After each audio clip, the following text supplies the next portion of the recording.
yun. Nadalasan ng pila. Hindi, yung uno. Uno lang, pero yung iba hindi naman slap. Hindi magapang. Uno yung manhole. Ate, wala. Hindi ka rin. Grabing masyada dati. Talagang pinapasukan. Sa Herald, pag medyo kalma na, pisa kami ng grades. Paniti sa Sana hindi ganong malamig kayo sa pusan para makapigil tayo na naman isla.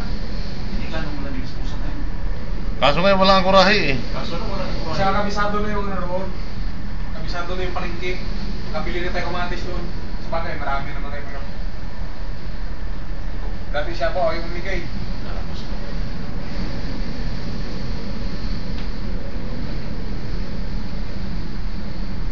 Ang gagawin ko dyan pagka marami na naman isa, itago ko ba?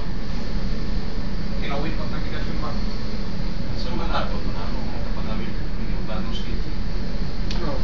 So, sana kayo mga kawin natin? Wala naman din siguro.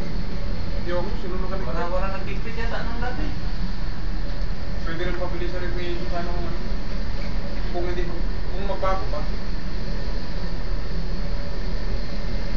Sarap dati pa na yung ilaw eh.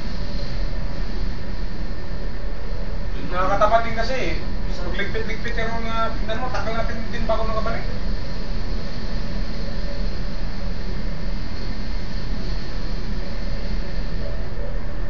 Saka mura lang din, kung $20 sa recreation sa amin na.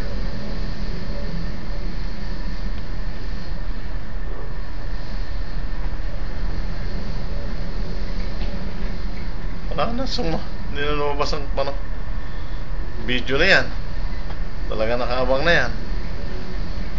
Kapag na talaga yan, Sir. Ang video na yan yun. Ganda naman ito. Dito ko parang madang ihaw. Yeah. Ihaw sa tayo sa maruwa. Ay, kung paksyon-paksyon na. Ito na lang ang video ang kumalood ng barko. Ito ang GPS plotter. Ito ang control. Ito ang radar.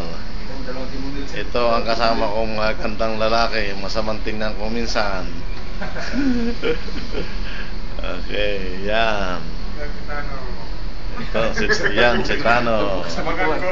Biglang bubukas. Ito yung radar. Okay, ano pa? Digyan natin ang alon.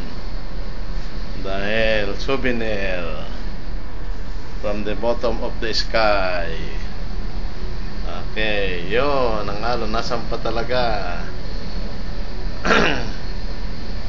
Ang tagal ng video ng are, walang masampahan ang alon. Tama, mamaya pag pinatay ko saka lalabas ng malakas ang alon. Salbahe talaga dito eh. Tama, hihina na nga na yan. Mahaba na. Yan.